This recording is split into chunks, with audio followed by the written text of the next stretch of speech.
You can simply call me IP. Remember, the program is live on Muvi TV, and of course, Topside Decoder, channel 104. As usual, you can follow us on our social media page, Ask Muvi. Remember, today we are discussing issues to deal with still the political atmosphere in Zambia after the 2021 general elections. And indeed, again, we've heard sentiments coming from the once mighty Patriotic Front PF leadership, of course, predicting victory come 2026, and that according to the press briefing that was addressed by Honorable Given Luinda, who is a member of the Central Committee, was also appointed as in charge of information and publicity in the PF. Let's find out from one of the people that, of course, fought battles in the Patriotic Front during the time when he was a member of Parliament. And according to his prediction, the last time we came here, he did mention that the PF was headed for a defeat if at all he was to be left out of that parliamentary seat in MATERO constituents and the entire PF in general. True to his words, today we are discussing, of course, we are being informed, according to the results that came out from the ECZ, that the PF is normal as we speak today. Let's find out how he's feeling right now, that his prediction or his political analysis has finally worked out. His name is Honorable Lloyd Kaziya, former Member of Parliament for MATERO constituency here in Lusaka, a seat within the seat. Honorable, welcome to the assignment. Thank you, Innocent, and thank you for having me on special assignment once more. Yeah. How are you feeling now? Well, my feeling is normal. You see, I had been consistent in warning PF that they don't stand a chance of coming back. You know, even when I was still in the House, I kept on warning them because I saw the rot that was in PF. And I told myself I'm not going to be associated with this regime anymore.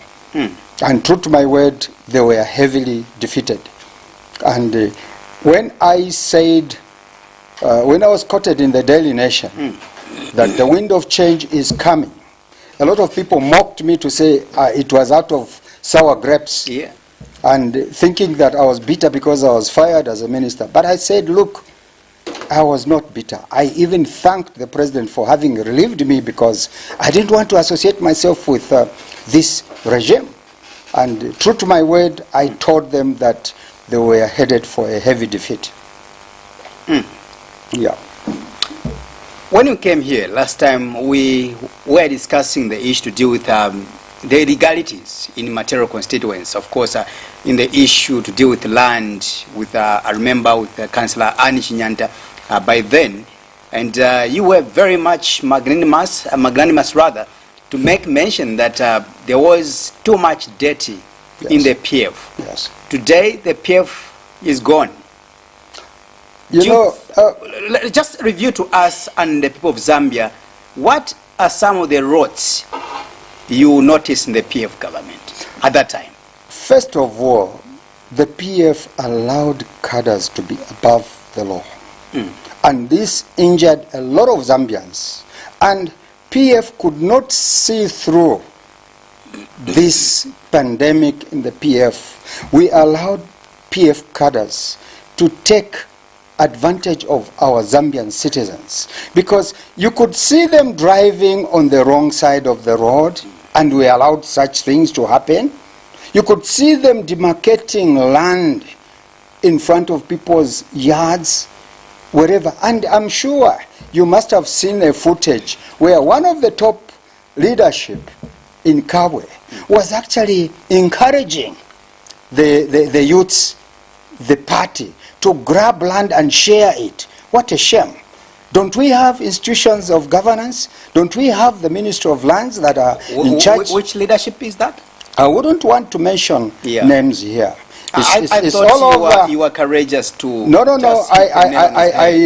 I don't want to quote any names here. It's all over social media that one of other the people might not know. No, I wouldn't be dragged into mentioning names here. All right. Go ahead. One of the leadership in Kabwe was out to encourage the PF youths to actually grab land and share it. What a shame. How do you disregard the local governance? How do you disregard the Ministry of Lands?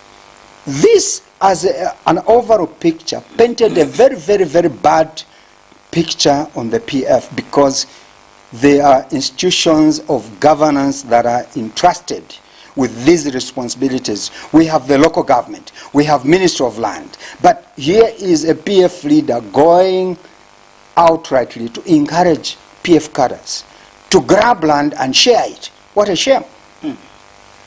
Take me back, Honorable, for the benefit of the masses watching this program, maybe for the first time, having you as a guest. Take me back in terms of when did you join the Patriotic Front? Well, I've been a member of the Patriotic Front from the time President Sata formed PF in 2001. I joined him, and I was supposed to be a councillor in Ward 14 then, in MATERO. And because on one hand, I'd applied to join civil service in 2005. Therefore, I withdrew on principle that as a civil servant, I was not supposed to be involved in politics, and gave myself chance. Came 2016, I resigned as a civil servant to join politics on principle, because then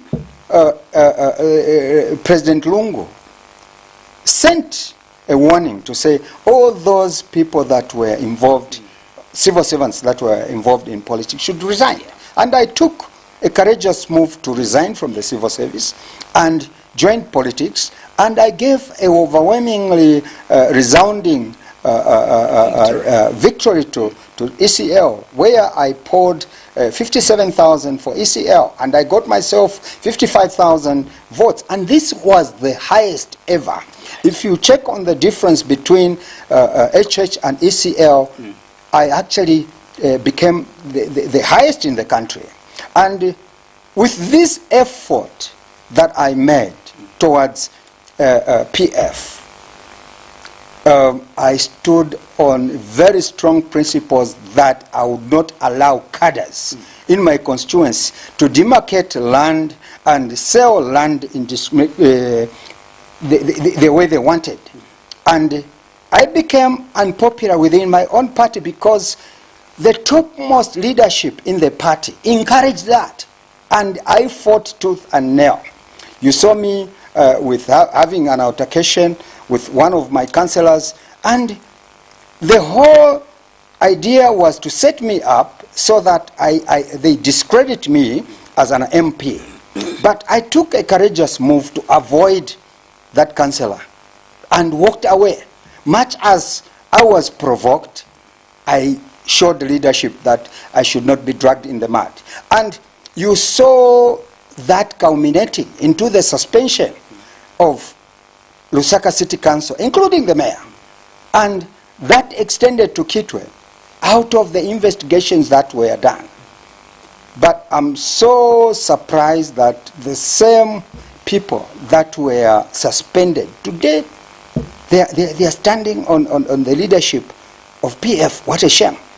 Because I thought the Zambian people, the people in MATERO, should have given a boot to these people that were in the forefront of selling street, of selling roads, of selling places that were, I mean, when you are a party cadre, you have no right to begin to take the law into your own hands and begin to sell land the way we saw it in PF. This has buried the PF. Much as they think that they were going to rise again, I never wanted to be associated with this party from 2018 because I fought running battles with the cadres.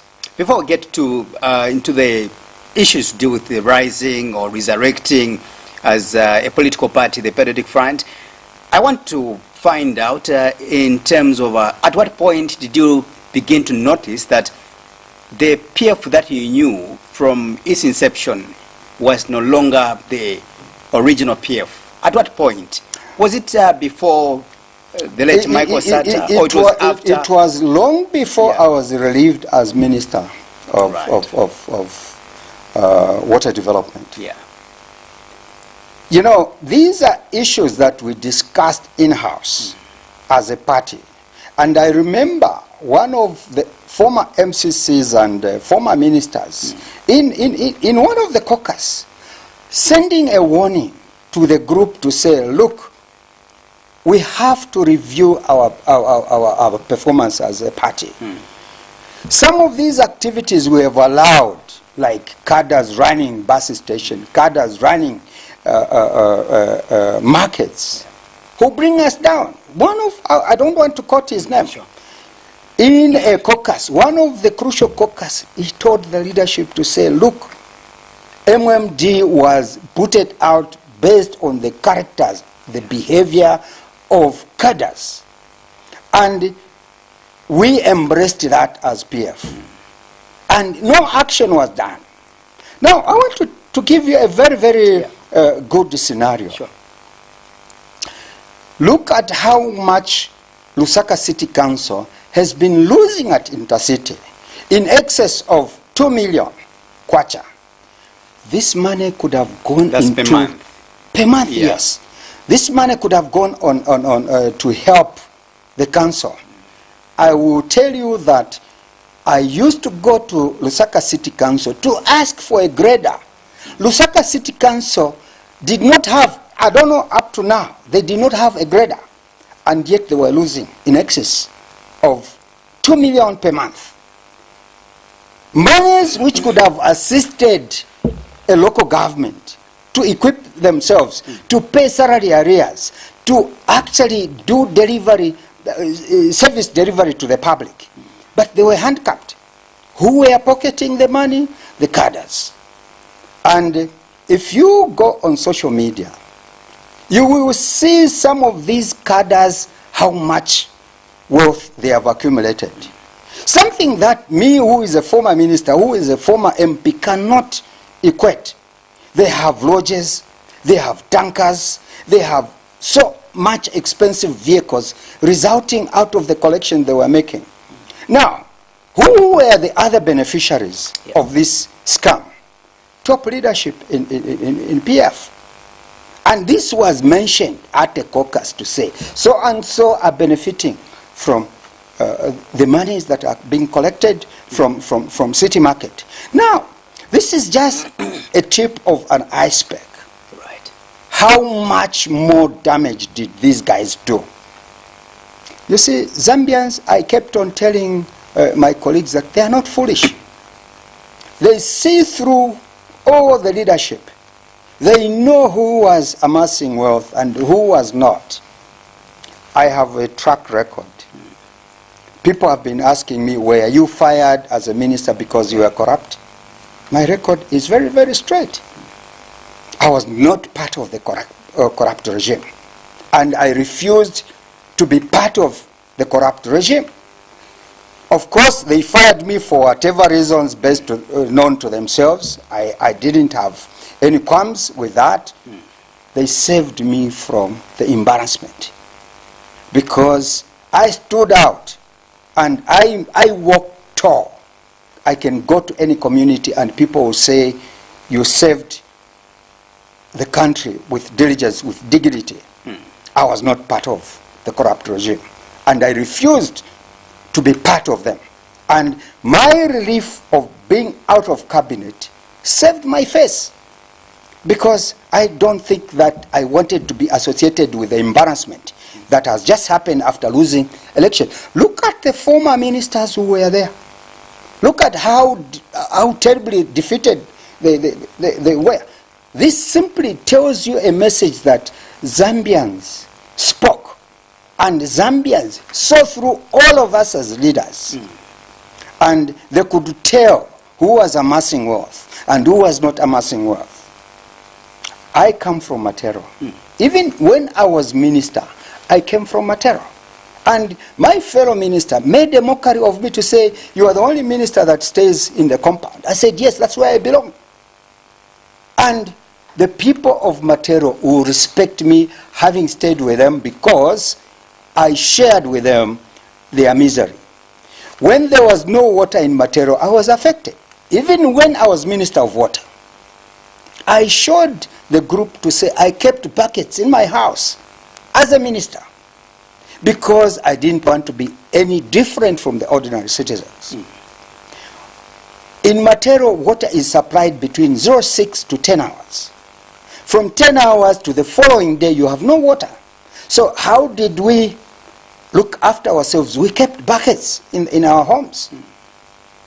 That demonstrated leadership for me, not to rush to Mayadi, where water was 24 hours. Before we get to the happenings in your former area or constituents, MATERO, let's tell us in terms of the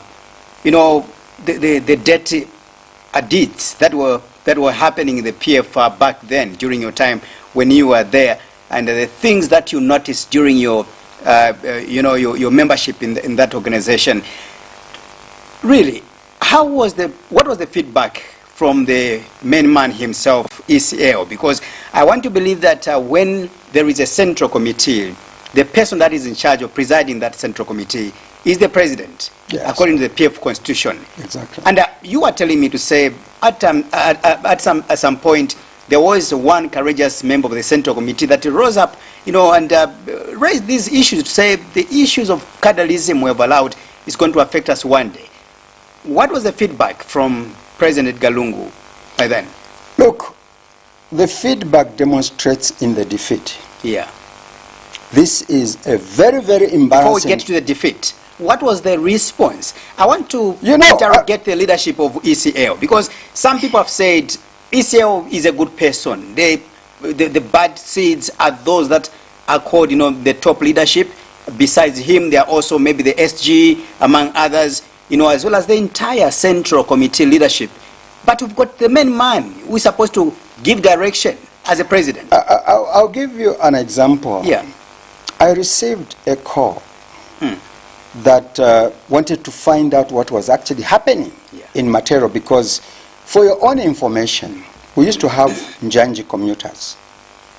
The whole rail line has been sawed off. And information reached the highest office to say, this is what is actually happening. Certain, I'll give you another example of Chunga roundabout. Chunga roundabout was sold by cadres. And I fought that up to the people. It has been bought by a reputable organization. And I went to approach this organization. They told me, papers, here are the cadres, and the names were there. I took this matter up to the relevant authorities. Nothing happened. So this demonstrated that there was weakness in the leadership to follow up the issues of cadreism, the issues of illegal allocation. It meant that they permitted this. Despite the warnings from members of the Central Committee, despite warning from people who were genuinely concerned about this party. And the picture was the same everywhere else. A party cadre became more powerful than the ordinary citizen. And this is what we were fighting for, some of us who are on record, because we never allowed that to continue. So leadership took a very relaxed kind of approach to such, because look, they wanted people to do all these, I may call them nonsense. Why should the top leadership of the party allow cadres to grab land and sell it at will? The good example is what I'm talking about, Chunga roundabout. The roundabout was sold. The Njanji commuters, these reports, they have them. I was called by SCCA to give testimony to who could have been behind. I told them, look, there are names that were brought forward. People have information on, I shouldn't be the one to actually give a lead to say so and so has sought. It is up to the investigation wings. It rendered most of these investigation wings, the SEC, whoever, the police, they actually paralyzed them because they could not follow the politicians. Now, you can imagine a local constituency official could go to the officer in charge and threaten him to say, we are going to send you to Shangombo. And this is what characterized the regime. So sad that they thought people of Zambia would not actually see that. There were warnings from the membership, but the top leadership kept a blind eye on them, and the result is what you saw. Why did you take so long? In as much as, of course, your submission, I think, is making a lot of sense to the Zambians out there, appreciating you for enlightening them with all the ambiguities, all the dirty works or dirty acts that were happening in the PF at the time when it was in government. Somebody will question you, your morality, to say, why did it take so long for you to come out of that debt organization? In the likes of Harry Kalaba, who jumped out of the boat, and they said, no, I think I can't proceed with this ministerial position. I need to do something better. You see, we reached certain points where you begin to ponder, should I resign? And I consulted my colleagues. They said, no. Right. This is not the best time for you to do that because you are going to embarrass the president. Right. I held back. When I was fired, I took this resolution, and get me right. Yeah. I respected my leadership, and I said I'm going to remain quiet. And I did respect the hierarchy of the party. Mind you, there's what we call collective agreement. As a party, you don't come out as an individual and say, this is what my party is doing. You are embarrassing them. But you can still resign, like HK did. You see, I could still resign. But look, I was fired just immediately after Kalaba resigned. That simply showed this is the point when those that spoke out, people like Lucky Mulusa, he called the 42 million, 1 million fire tenders as wheelbarrows. He got a boot. Those that spoke out were given a boot. So we were living in such an environment where you could not speak freely. But the stance I took, even when I was fired as minister, was to remain quiet. Not until the party members began to provoke me. Yeah. And this is when I sent a warning. In 2019, I told the PF that we are headed for doom because of the activities that we were doing. I retaliated in I think last year, 2020. I still told them that the wind of change is imminent and nobody will stop the wind of change. They mocked me. What are you seeing? There's no wind of change. The membership that was blind in PF thought I was joking. They mocked me. They insulted me. But that is part of politics. I accepted. Leadership of HH recognized my effort. In 2018, when I was fired, HH called me. He said, I want to talk to you. Yeah. I want to find out what has been happening. Now, this is a confession I'm going to make to you. As a minister, when I'm going to meet my president, I was only given 10 to 20 minutes to talk to him. What can you discuss in 20 minutes? That's a Republican president? Yes. All right. Now, here was HH who saw something in me. He called me. Yeah. He said, can we have a discussion? And I actually embarrassed him on a number of occasions because he sent so many people to come and see me. But I said, no. Why should I be talking to the opposition leader when I'm in PF? This man, let me tell you the truth, people have demonized him. People have said wrong things about him. He saw me and called me and said, can we have a discussion? He gave me 3 hours at his home to discuss some of the pertinent issues that were happening. This is a leader who was willing to listen to a person like me. He said, look, I didn't know the kind of person you were. Now, this is a person that is willing to give the country a listening ear. This is a person that was demonized by the Patriotic Front. Yeah. He was accused of having sold mines, accused of having sold national assets. But the question is, there was leadership at that point. There was a president, President Chiluba. There were ministers then. How could one person be accused of having sold? Where were the rest of the people?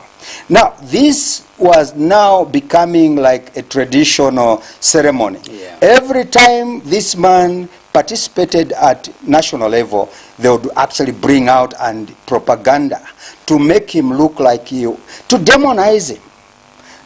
You remember there was one person that insulted him. He called him a bloodsucker, and he got a promotion for insulting HH. And HH made a jokery out of it and said, look, insult me and you'll be given a position. This is how far the propaganda in PF went to discredit this man. Over time, people have come to learn that this is a correct man for the country. And for me, I went countrywide to ensure that PF do not carry the day. And I warned them, I will use my little influence to decampaign PF. And I did that. We actually did see you, moving across the country with KBF, from one radio station to another. Exactly. Ensuring that the PF doesn't see light at the end of the day. And because you achieved that. Yes, we did. Because look, and you're happy right now, I believe. I'm very happy. Look at how PF behaved towards HH. Yeah. They denied him flying permit. They denied him to go and campaign wherever he wanted to go. They denied him access. What was the fear? What was it that PF was scared of this man? They knew they had information on the ground. Wherever we traveled, each time we would actually people would just give the sign of UPND. We went to radio station, we got overwhelming responses. Mind you, this regime, the fallen regime, did not want the competitors to have audience or to campaign freely. They came up with a gimmick to say we are distributing what? Face masks. That was really using draconian rules. They never wanted to give space to other competitors to freely campaign. They would actually go around with a huge audience and gave COVID rules to others, and they never applied to them. I mean, you could tell that this regime is headed for doom, because what is good for you is good for me as well. So why apply rules in a very, very selective manner? That is in the mind of a fallen regime. Because when Michael Sata lost in 2008 to President Rupiah Banda, President Rupiah Banda gave Michael Sata a leverage to go and campaign. And the man said, much as our election seemed to be stolen, we are going out to campaign. And he was given that leverage. Look at this fallen regime, what it did. Blocked all those competitors not to go campaigning, but they were using face masks to go and campaign. Honestly speaking, who does that?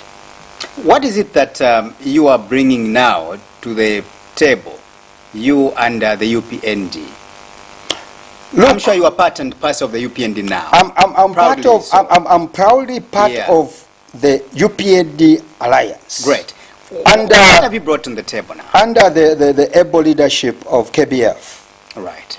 KBF has been very, very instrumental in ensuring that sanity comes back to this country. And the signs are there. What is it that we are bringing on the table from the alliance?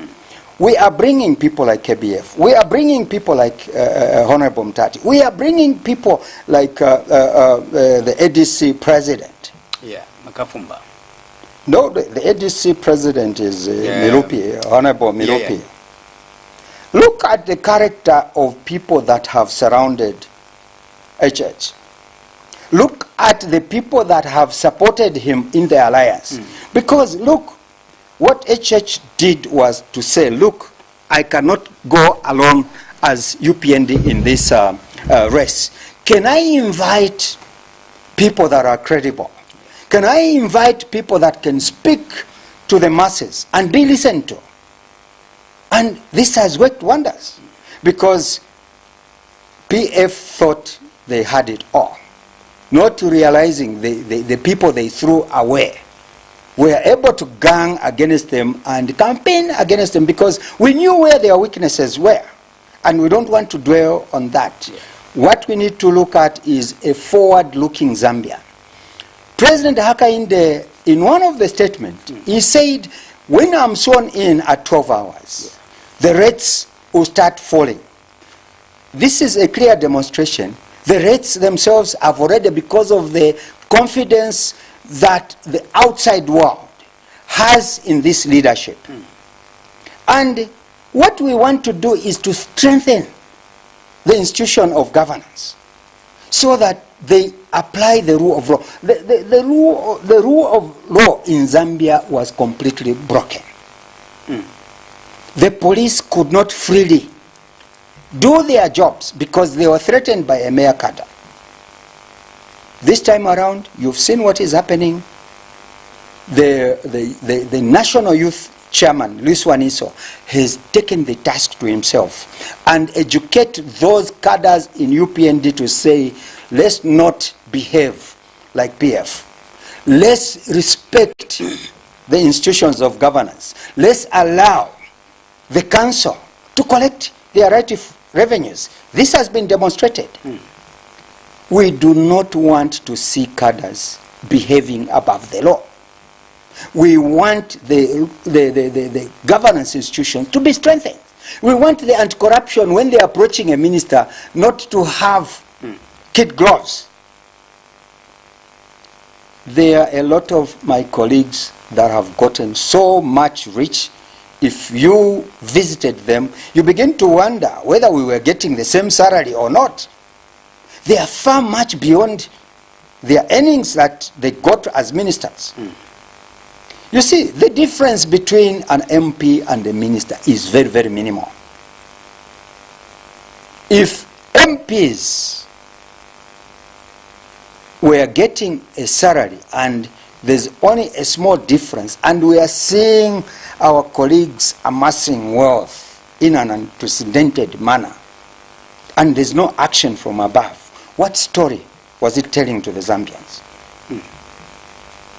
What? You know, Zambians are not fools. This is the reason why Zambians have held a record of having unsat 3 presidents, sitting presidents.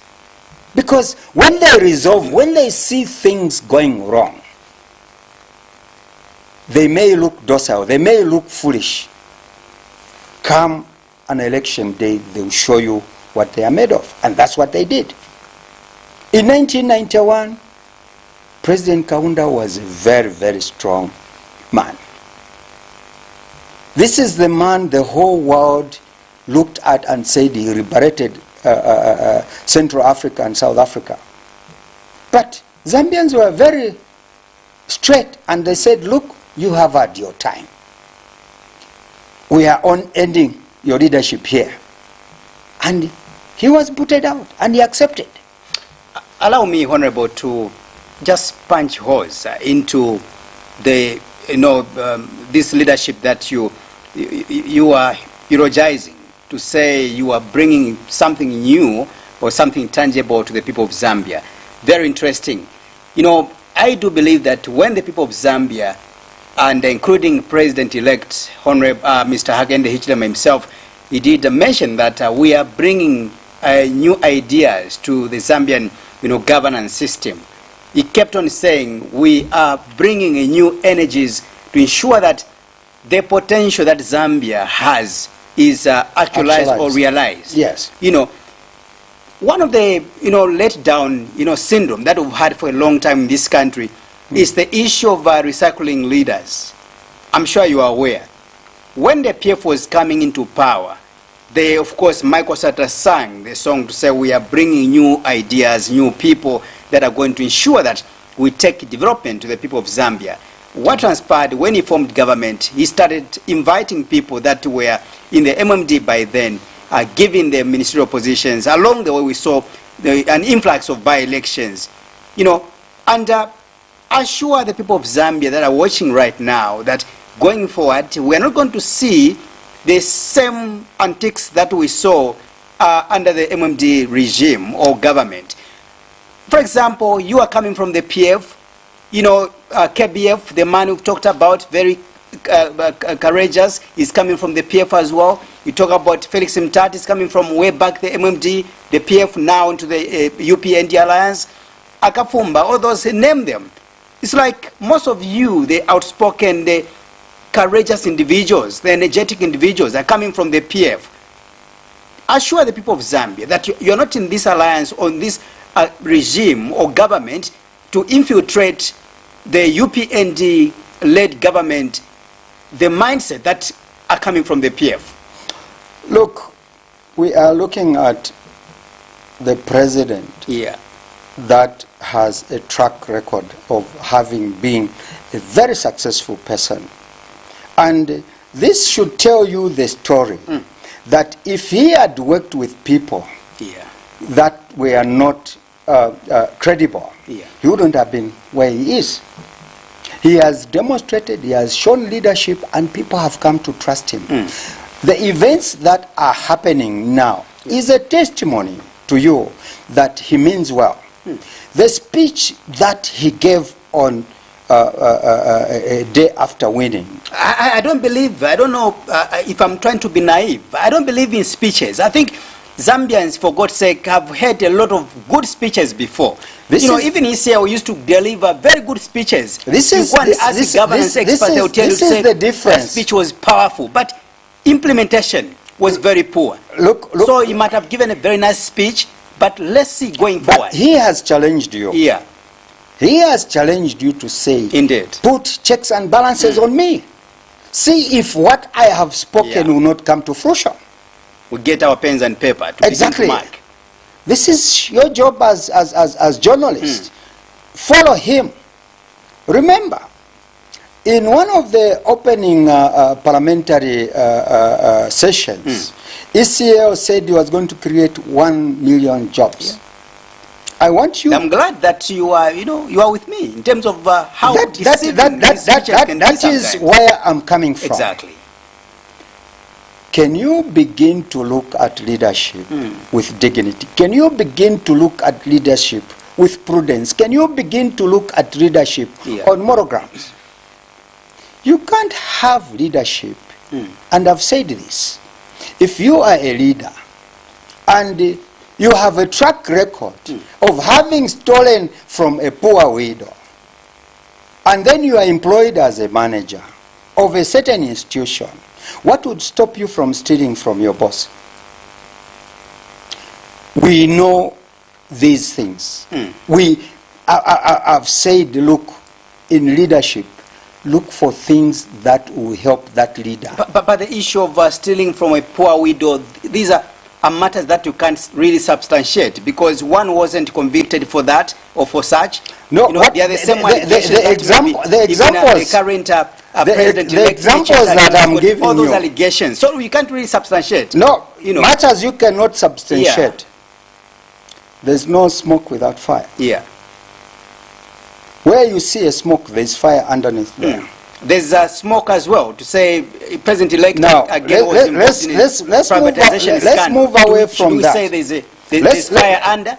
let's move Those away. are just mere allegations. Now, just like Yeah. HH was accused of this. That's and what I'm that. telling you. Now, Yeah. let's come to what we are putting on the Indeed. table as an alliance. We are not for the idea of recycling leaders Yeah. who have failed in the past. Look for leaders that have stood out and can move with their head high that I achieved this. I could not agree with that. Yeah. Some of us spoke even when we were inside. I spoke against these ills when I was still MP for PF. And I refused to support a budget in Parliament that was full of deficits. From 2016 to 2020, I refused to support a budget which was giving a deficit because I knew it was empty. And I sat in Parliament because I didn't want to support wrong things. Here And you never walked out. You see, when you don't support a budget, you don't need to walk out. All right. You can You do can it. still protest while it's sitting. I mean, if you don't agree, you sit and don't support it. Right. So, what these credible people that surrounds HH means, they mean well because they stood out against cowards who could not speak out. They stood by HH and told him to say, we are going to give you a massive support, which they did. Look, UPND and its alliance have a national character. We are talking about people from the north. We are talking about people from Luapula. We are talking about people from Copper Belt. And this is what HH needed, a national character. So that we embrace all the good ideas and give them to HH. HH has a listening heart, from my experience. This is the person who is going to walk through and see through all of us as leaders. He's going to work with people that he has information on. He's not going to be cheated to say this. Whoever has skeletons in the closet is going to know before he forms government. So I don't believe that he will fall on leaders that have failed in the previous regime. I don't think so. And what I believe this man will do will make a very difference. And he will raise the bar of presidency in this country. Watch him over 5 years, take into account what he has said, and put checks and balances on him. And see if at all you will not achieve what he intends to achieve. All right. I'll ask you a very, very uncomfortable question. I know most of the time when I bring this question, it tends to provoke a lot of people, including some of the viewers, that are your sympathizers as UPND Alliance or UPND members. They don't want really to ask these questions, but really, mine is to ask those uncomfortable questions. Like, that's why I've been employed to be here. Yes. We've seen this crusade of removing, political party cadres from bus stations as well as markets, like you've mentioned. You've given a kudos to the young man, Gilbert Liswaniso, for having embarked on that journey. I want to find out from you, how long will this crusade going to last? I ask this question, Honorable. You've lived long in this country, and you are aware that it's not the first time we are seeing this kind of, I want to find a very good term to use. I want to say cosmetic, type of exercise, because it happened when the PF came in office. Again, we saw them taking away cadres within a month, 2 months later. Cadres were all over. Again, the street vending. I remember Honorable Sylvia Maseo, she's fully aware about this. Cadres went back, or marketeers went back on the streets. So I want to find out, would you tell me, as you sit there, to say the issue of catalysm with the coming in of the UPND and its alliance will be a thing of the past? I want to reaffirm to the people of Zambia as we face into that camera. I want to assure you this, that I'll be the first one to speak out if we embrace what was in the past. We are going to embrace this, mark my words, I'll be the first one to speak out. Because this is an ill that we saw in MMD. This is a vice that we saw in PF. And we don't want the ugly face of catalysm to characterize the leadership of UPND. That I can assure you, for those of us that have respect for our youths, for those of us that have a passion to see our youths develop, we will stand and speak out. And this is an assurance that the president said. He said, let's not do what PF did because we will not show the difference. You see, what normally happens when a party is defeated, people change their t-shirt. They were wearing a green t-shirt, they will go and get a red t-shirt and maintain their character. This is what we want to see an end. And we are going to implore the leadership of UPND to ensure that this does not occur. A warning was done from the beginning by this one. We want him to keep on with this momentum and ensure that the youths do not take the law into their hands as cadres. We want a disciplined cadre. We want the rule of law to take its place and strengthen the institution of governance, like I have said. The assurance we are giving you, follow us, those that have spoken out. Come back to us and say, you said this, and we are holding you accountable. This has gone back. You have slipped into the ditch which your friends fell into. But from where you stand right now, from where I stand, the issue of cadreism is over. The issue of cadreism, get it from me. This is one thing that I have fought in PF, and I'm going to fight if I see it raising its ugly head. I'm part of the UPND from the alliance point of view, and these are issues we've been telling the Zambian people that they should never allow. Why should a cadre, he's driving, the road is congested, and he has a number plate called ECL, he goes on the other side with a group of cadres removing, telling them, I mean, how important are they? We removed a jacket of being servants of the people, and we became kings. Because it's a king who would actually push out people along the way. Right. We are not supposed to behave as kings. Let me ask a question on behalf of a political party cadre who is watching this program out there, and he or she has never been to school before. She's never been to any primary school level or secondary school level, not even a college, as well as university.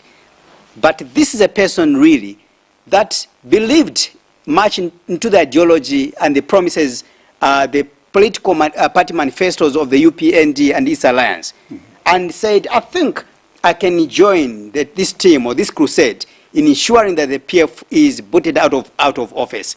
And that person did that. What is it that you are giving them? And I'm asking this question as, what are the immediate solutions or benefits is that political party cadre who has never been to school going to get from this government that has been formed now? Besides you, I understand that you've got that political CV already. You might be lucky tomorrow or after the inauguration ceremony, you might be appointed, say, Honorable Kaziya, can you go back to the Minister of Water Development? We want you back there. You are assured. We've got KBF again who say, maybe go and take up this job. Some of you are assured you've got jobs in your hands as we speak right now. What about a political party cadre who has got nothing to do, who has never been to school? But them, they believe that for me to get my resources to only by going into the bus stations or markets, what are the immediate benefits that they're going to get? I'm asking on behalf of the people out there. I want to speak in conformity with what you have asked. There are people that have not gone to school. That does not make them less intelligent. Sure. A person that has gone as far as the university should not be viewed as the most intelligent person. We have a lot of intelligent young men out there. Yeah. The assurance we are giving them is this.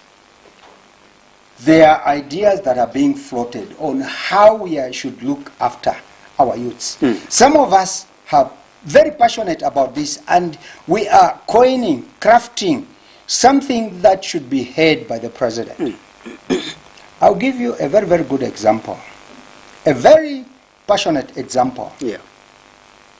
If we were able to expand the scope of what is today national service, we bring in our youths into various camps. Yeah. Besides the education that they have, one may be a teacher, one may be an engineer. We bring these youths, these energies together and provide a platform on which they can actually express themselves. One good example I'll give you is that a suggestion of bringing in, we have a lot of engineers in this country. Yeah. We have electrical engineers, we have hardware engineers, software engineers, all manners of engineers never seen before in this country.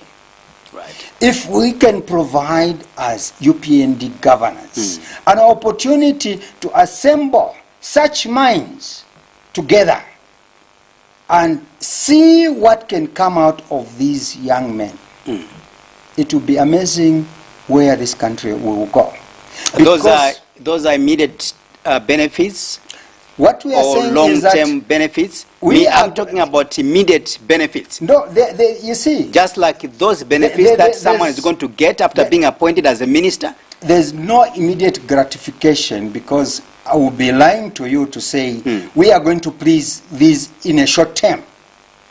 We have to plan for this country. There's so much mess that has been created. What we need to do is to provide intermediate plans and long-term plans.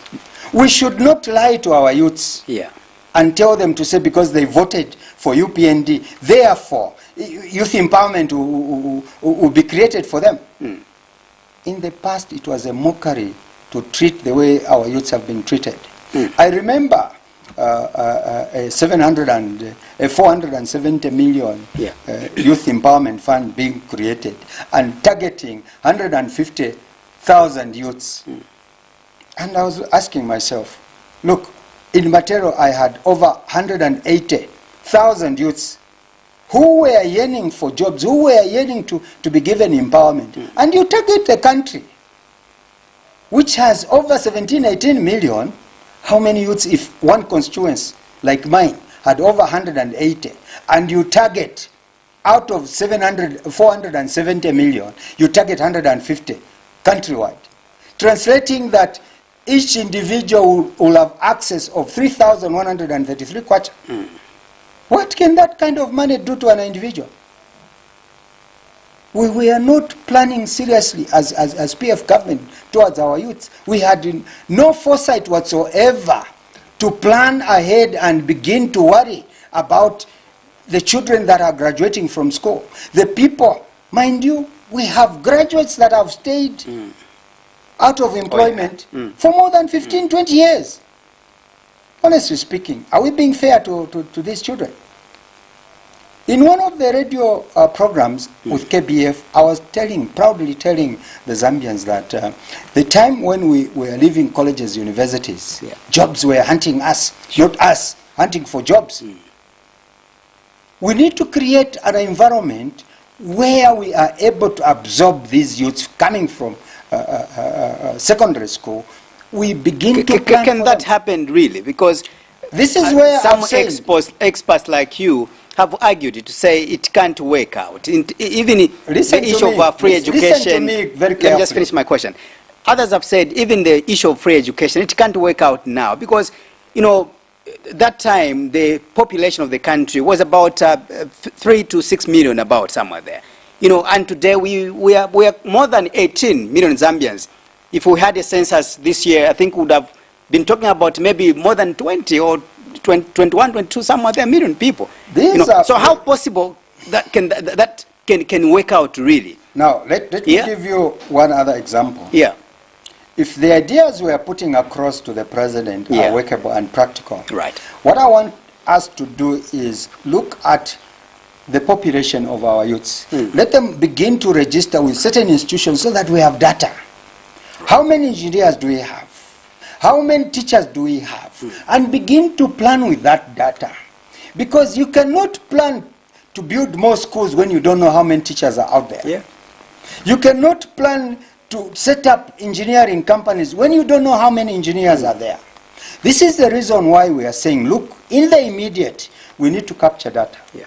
We need to look through this data and process it and see what plans we can have for our children. I'll give you a practical example. Yeah. Assuming that the idea of expanding the scope of national service, we bring in a lot of, we have to be ambitious as a government.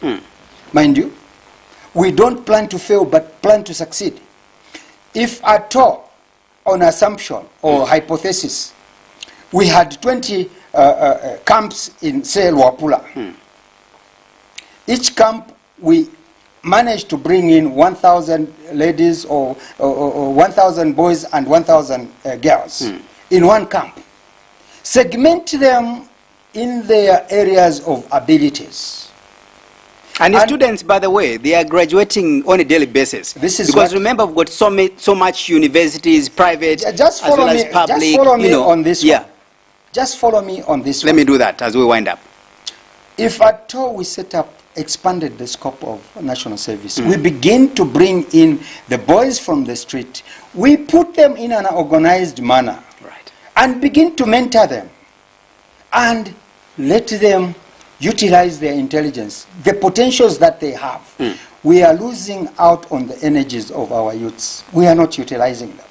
We are not utilizing their intelligence. We are not utilizing the, what they are able to offer. But if this government can actually plan for them, move them away from the street, that will be a beginning of our genesis towards helping our youths. Because finally, my last question would be, do you think the PF can bounce back into office come 2026, as it has been stated by Honorable Luwinda? You know, Honorable Luwinda, I remember on one of the ZNBC interview, he said, come 2021, we'll come and tell you that UPND has lost Welu. You remember that statement? Can he say that again? History will tell you that UNIP has gone into extinction. They do not have any representation in Parliament today. For the past, I don't know how many years. Yeah. In our last parliamentary intake, we only had 4 MMD MPs. 1 was nominated, 3 went through the election. Mukaika, member of parliament, was MMD, 2 from Serenge. Now, countrywide, these guys are only 4 members of parliament. This will tell you how extinct a defeated party will undergo. PF is no different from the rest. The next election, I can assure you, in 2026, if you are going to have 5 members of parliament from PF, you come and tell me. Because the tenders and the record shows that when you are booted out of power, you go into extinction. Right. There are upcoming upcoming parties of young ones. Look at the trend of those that performed well. And for Banda, if you compare with the likes of MMD, they were lagging so much behind.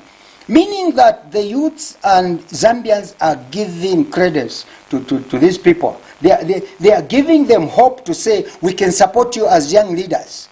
Forget about the old recycled leaders who have failed to perform in the past, and they think they can go back into leadership. Honorable, we have to go. Allow me to appreciate you for coming.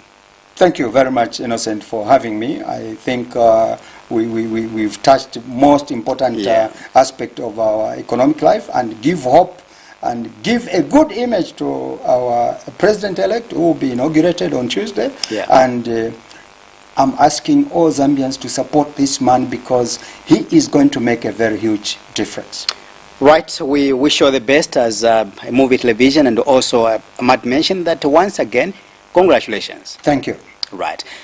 Dear viewers, we end our discussion here. My guest has been Honorable Lloyd Kaziya, former Member of Parliament for MATERO constituents.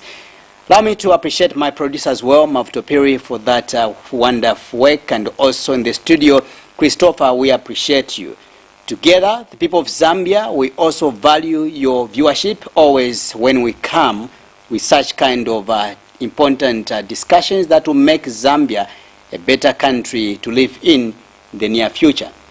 My name is Innocent Piri. You can simply call me IP. Allow me to say, may God bless Zambia. May God bless Mother Africa. Good night.